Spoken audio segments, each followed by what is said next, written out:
Hello everyone, welcome to yet another video. So, past couple of weeks I've been showing you how to tune up your graphics card, get it up as fast as it will go, and well, it turns out somehow you've managed to develop a CPU bottleneck. Well, today I'm going to be showing you how to possibly alleviate that issue without spending any money. Now, today's video is going to be on Intel CPUs only, as it probably should hopefully put into the title, and there are a few caveats to this, but we will get into them after the intro.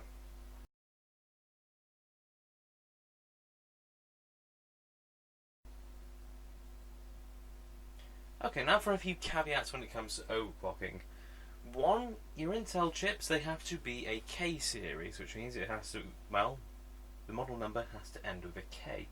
So, 9900K, 9700K, 4790K. As long as it has a K on the end, you can overclock it.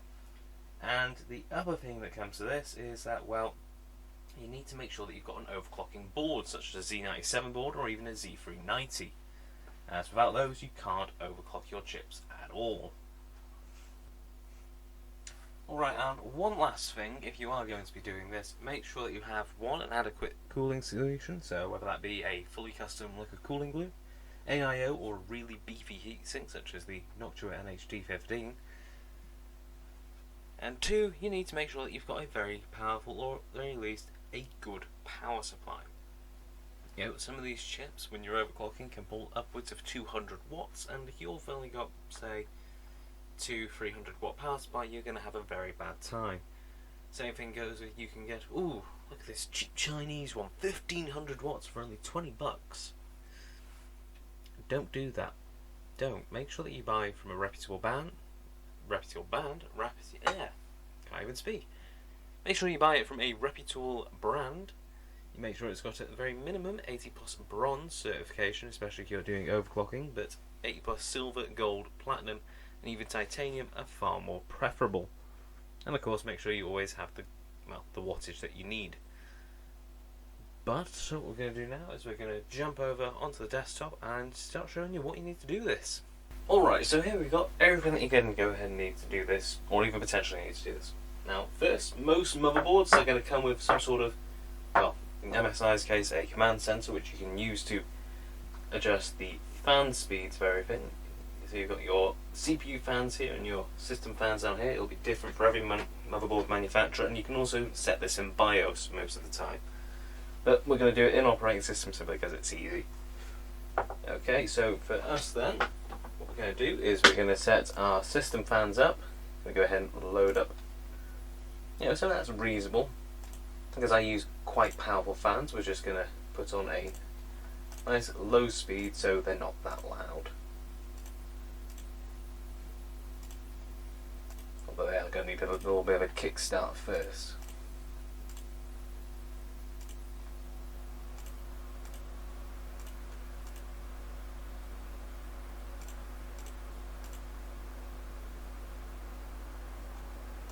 Okay. So now all of our fans are running, we'll go ahead and pick out here what's alright for us here. We're going to leave that fan on 25%. CPU fan 1, let's see how loud it is.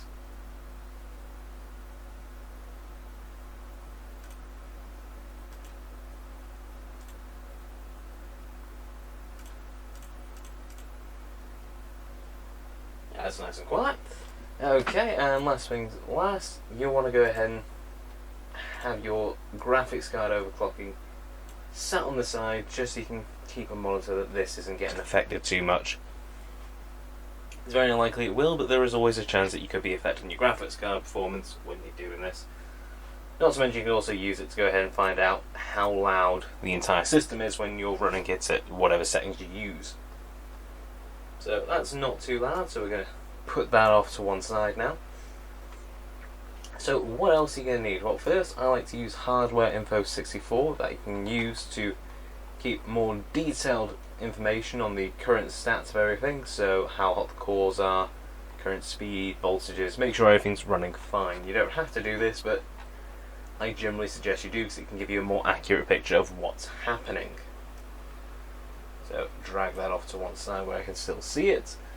Other things, got this, which is OCCT. This is a very good stress test. You can use it for error detection, stuff like that. This one here, the power test, I generally use that as my final, make sure something's stable before I go ahead and OK it for whatever. But yeah, this is very good for making sure that stuff is 100% stable and really stresses out the system. And finally, because we are doing an Intel overclock, we're going to need the Intel Extreme Tune utility. Now, all these things that I've got to mention that will actually tune your stuff, most of the time can be done in BIOS, with the exclusion of the graphics card. With the CPU, however, you can do pretty much everything in BIOS rather than through the operating system. Generally, that's the way you're supposed to do it, but this way it makes it a lot quicker for checking stress tests. So, first things first then, I am going to go ahead and make sure everything is fine. Yes, it is. Alright. So, let's go ahead and do a quick bit of a tutorial on where everything is. Down here, you've got your multipliers. This is essentially the multiplier that is on your CPU's, well, ratio. If you look up here, your reference clock, that is basically what it's multiplying. So if it's running at 100 megahertz, and it's got a 45 times multiplier, it's going to be running at 4.5 gigahertz or 4,500 megahertz. Okay, so that is just a quick brief on the reference clock and the multipliers. Most of the time you don't want to touch that because you can cause some big instabilities when you do that. Up next we've got our max non-turbo ratio. That is essentially what our CPU will sit at when it's not turboing up. Generally speaking though, that's not going to affect us because we're going to be setting it up so it's going to be running at full whack all the time. But you can do that if you want to be running more power efficient. Got a core voltage. Most of the time this will be set to auto, but you can change this to whatever is best for your processor, so you can of course get the most out of it. Let's see, voltage offset, that's just a small offset that you can use to tune in more precisely. We've got our Intel speed stack and boost technology. This is essentially the way that it goes and controls the speed of the processor during applications. Along here somewhere, especially on new ones, you'll see AVX offset. If you're running a really power hungry chip and it runs really well in small loads like Cinebench or gaming, but the second you do a stress test like OCCT it just straight up crashes, an AVX offset will go ahead and change it so it will clock down lower if it detects an AVX workload, which generally speaking can be a lot more demanding. It's a way to get higher speed and still be stable, but not quite as high in other things to protect your own stability, because you don't want to be setting your voltages too high. Okay, down here we've literally just got all the turbo settings. Generally speaking, I just set these mostly to the max because they don't matter. And down here, processor cache ratio, cache voltage offset. You don't really need to mess around with this. You've got all your memory settings and a few other ones. Not going to be doing memory today because that is a whole new conversation. Okay. Right, so starting off then, reference clock layer. Right, first thing that you really want to do is check your voltage, change it to something more appropriate. Generally speaking, you go online to a forum like Tom's Hardware, LTT, or even Reddit, because there is a huge overclocking community on Reddit. You can generally get an idea of what are safe voltages for your chip. Most of the time, 1.4 is the absolute max ceiling for most Intel CPUs. And 1.5 is essentially the point where if you start going past that, you are pretty much guaranteed to break your chip. But generally speaking, you want to be sitting at below 1.3. So 1.4 is your max safe, and 1.5 is where you really are in danger. Now, generally speaking, most chips will sit around about 0.9 to 1.2 volts on average. So we're going to have ours. Let's see. Gonna set it a little bit hot. Let's go for 1375. And open this up so we can see everything that we're changing here. See, it's highlighted yellow, so core voltage is being changed at 1375. Mine is already sitting overclocked, so we're going to tune it actually. Right, so what we're going to do is we're going to turn up the active cores. Yep, 47, 48, 49, and hopefully this is going to be pretty safe. And just before I do, I'm going to go ahead and apply that. Change over to our next recording, simply so if this does crash now, well, we're not going to lose half decent audio.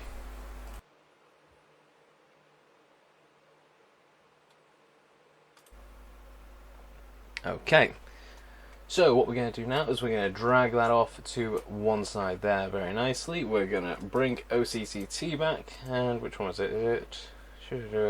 Less stressful. Large data set, Fred.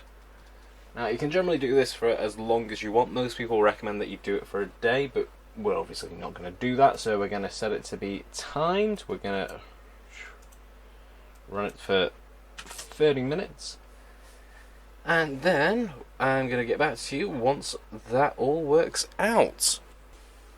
Okay, so it passed the test perfectly fine. We're doing pretty well. Got a bit toasty, but that went well. So that shows us that, of course, that's running fine. This is a perfectly stable overclock. Now you've got two options really once you've achieved once you've done that. Either really one, you continue to overclock, or you leave it as it is. If, however, it did fail, all you simply got to do is, reboot the system, so you have more than likely blue screened at that point. Go back to here, remember what your settings were, and if it was because it was too hot, lower the voltage. If that still blue screens because it's not too hot, in fact it actually turns out that it's just not stable enough, you'd have to lower the clocks. It's really, the way most of it will work is frequency. You need so much voltage.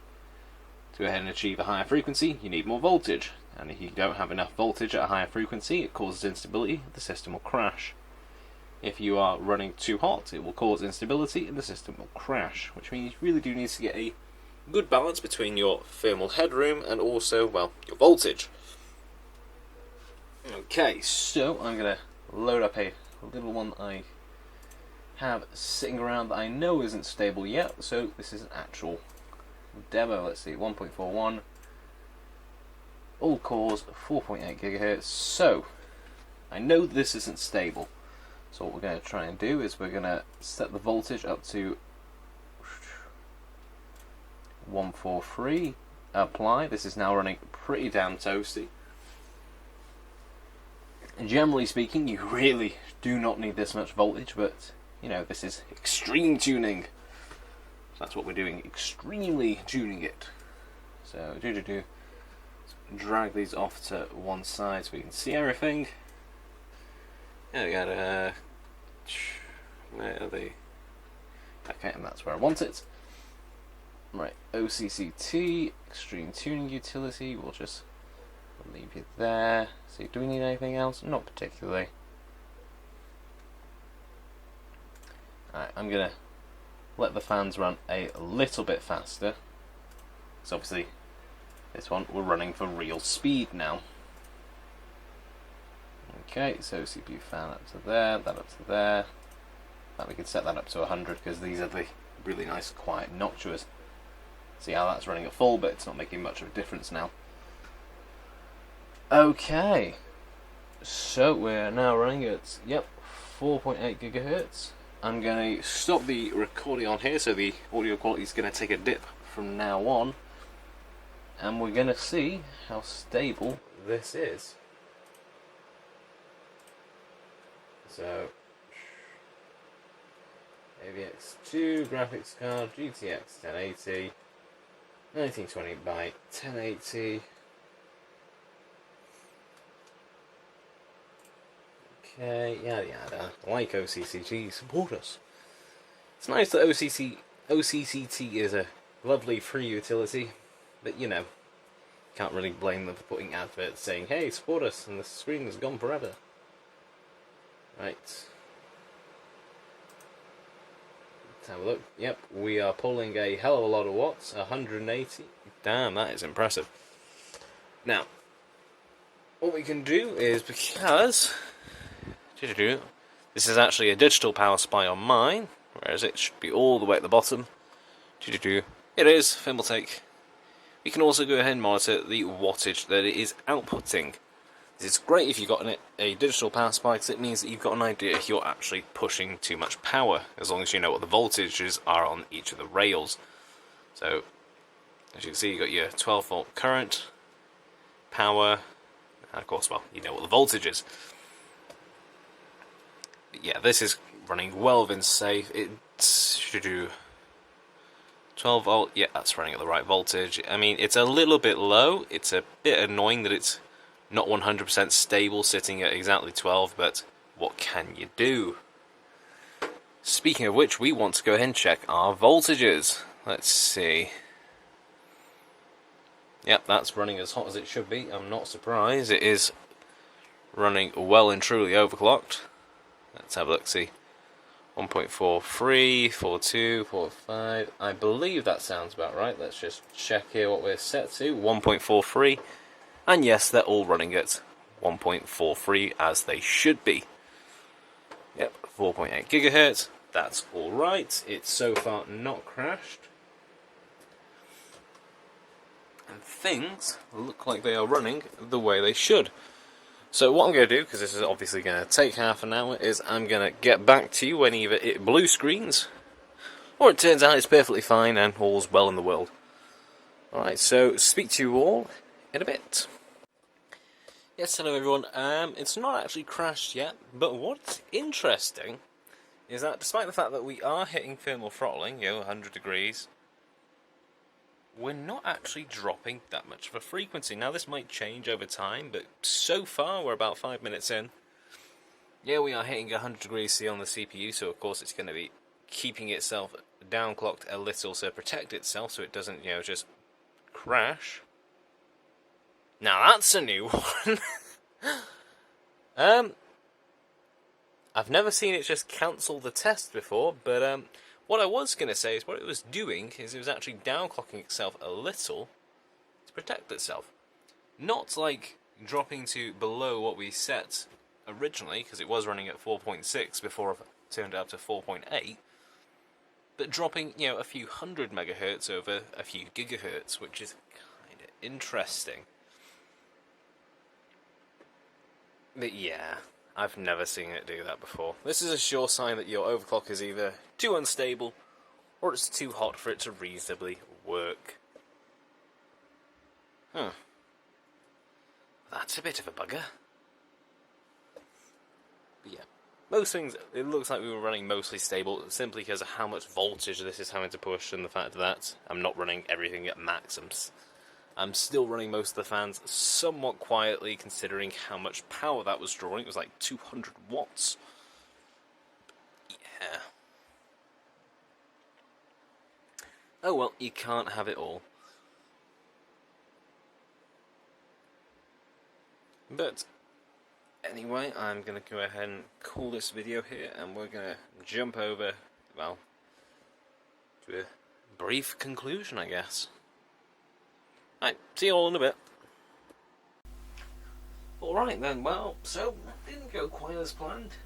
Hoping that we could have it 100% stable sitting at 4.8, but alas, no luck today. But do stay tuned in the future, because that will eventually become a stable overclock. It's just a matter of when. Anyway, yeah, there's really not much to say. I hope that you all learned something, It's stuff. Yeah, it's fun on that level, but it does come with a few safety risks, like actually destroying your CPU. Be careful when you're doing the voltages. You don't want to actively go ahead and seek out to destroy your CPU, because that would be very bad, especially for your warranty. It would be pretty bad. I'm not quite sure if this does void your warranty. You'd have to check with your manufacturer first. I doubt it will, considering they literally sell boards designed for overclocking, but still worth checking before you do. And, well, one last thing, if you are doing it and you get a lot of blue screens, just stop. You go ahead and blue screen enough and you go ahead and have to restart your PC for the 20th time, you're going to start running into the risk of actually causing issues with your Windows installation because of the constant stopping and starting of the hard drive and full rereads. It puts the hard drive through a lot of stress. Even an SSD also goes through a lot of stress when you do that. So if that does happen, just stop. Take a break. Don't keep trying to force it to do something that it's just not going to do. And, well, have fun. Alright. So, anyway. If you like the video, leave a like. If you dislike it, leave a dislike. Any thoughts or questions, leave them in the form of a comment below.